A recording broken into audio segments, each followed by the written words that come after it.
ধ্বনি হবে নারায়ে তাকবীর, আমাদের ধ্বনি হবে নারায়ে আল্লাহু আকবার, ধ্বনি হবে নারায়ে তাকবীর, আমাদের ধ্বনি হবে নারায়ে আল্লাহু আকবার। কমিটি পক্ষ থেকে এলান এসেছে আমার কাছে, চারটা জায়গাতে গামছা দেওয়া আছে, বহু টাকা খরচ, যে যেরকম ভাবে পারবেন সে সেরকম ভাবে দিবেন।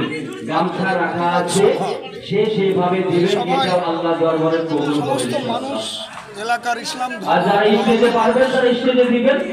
জোর নয়, পাওয়ার প্রতি জোর নয়, এক টাকা আমাদের দাবি চলে, তাই না? এরকম ভাবে চলবে ইনশাআল্লাহ, সারা জীবন চলবে। ভারতবর্ষের সংবিধানের উপর আঘাত এনেছে, সেই সংবিধানকে রক্ষা করা এবং আমাদের ইসলাম ধর্মকে রক্ষা করা, আল্লাহর যে দান বাধ্যতারা বিপ্লব মানে জীবন করে গেছে, সেই আল্লাহর এই সম্পদকে রক্ষা করার জন্য আমরা যে ইসলাম ধর্মাবলম্বী মানুষ আছে, বিশেষ করে তারা রক্ত দিতে প্রস্তুত এবং এর বিরুদ্ধে আমরা আগামী দিনে কালেক্টর অফিসে আমরা আমরণ অনশনও করতে পারছি। 16 তারিখের শুনানি আছে, 16 তারিখের অপেক্ষায় আমরা আছি। এরপরে বৃহত্তর আন্দোলন আরো শুরু হবে এবং এই আন্দোলন আশা করি আমরা দিল্লির দরবারেও সেখানে হাজির হবে। এলাকার মানুষ, সমস্ত ভারতবর্ষের মানুষ দিল্লির লাল কেল্লায় জমায়েত হয়ে মোদী সরকারকে উচ্ছেদ করার এবং এই আমাদের ধর্মকে, ইসলাম ধর্ম পৃথিবীর বিশ্ব একটা বড় ধর্ম, এই ধর্মের ওপর আঘাত যে মোদী যে আনছে এ কখনো মানা যাবে না।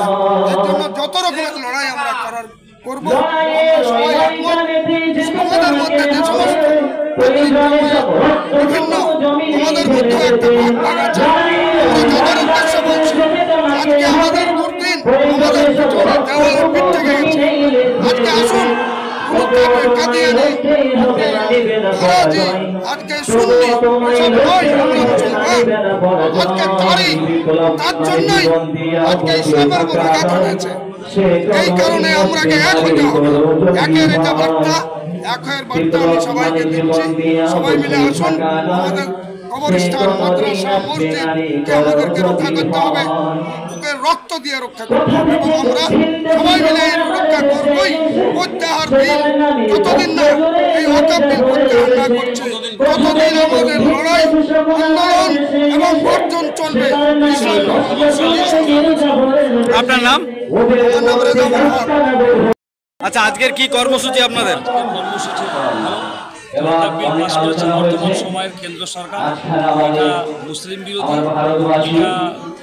এটা জাতি বিরোধী। তাই আমরা চাই এই বিল প্রত্যাহার করুন। এই ওয়াকফ বিল আমরা মানতে চাই না। এতে মুসলিমদের যত ঈদগাহ কবরস্থান আছে এর কোনো কল্যাণ হবে না।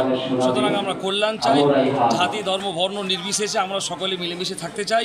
সুতরাং কেন্দ্র সরকার যেন এটাকে অপাস নেই। আপনার নাম? আমার নাম Hafiz Mohammad Firoz Ali, Amrahara GP, Dakshinarayanpur, Bhagwanpur. Thank you. কি কর্মসূচি আপনাদের? আমাদের কর্মসূচি, আমরা কেন্দ্র সরকারকে বুঝে দিতে চাই যে আমাদের যে আইন তৈরি করা হয়েছে, যে আইন পাস করা হয়েছে এটা প্রত্যাহার করা হোক। এই কর্মসূচি নিয়ে আমরা রানীতলা থানার পাশে ঈদগাহ ময়দানে আমরা জমা হয়েছি। আর আমাদের কর্মসূচি হলো যে আইন আমাদের পাস করেছে এই আইন আমরা চাই না, এটা আমরা চাই না। দরকার হলে আমরা এই কর্মসূচি নিয়ে দিল্লির মসনদ পর্যন্ত পৌঁছাবো, কিন্তু আমরা এই বিল প্রত্যাহার করিয়ে ছাড়ব। আপনার নাম? আমার নাম মোসাদ আলী, দক্ষিণারায়ণপুর উত্তর পাঁচ জমা মসজিদের ইমাম, রানীতলা বাড়ি।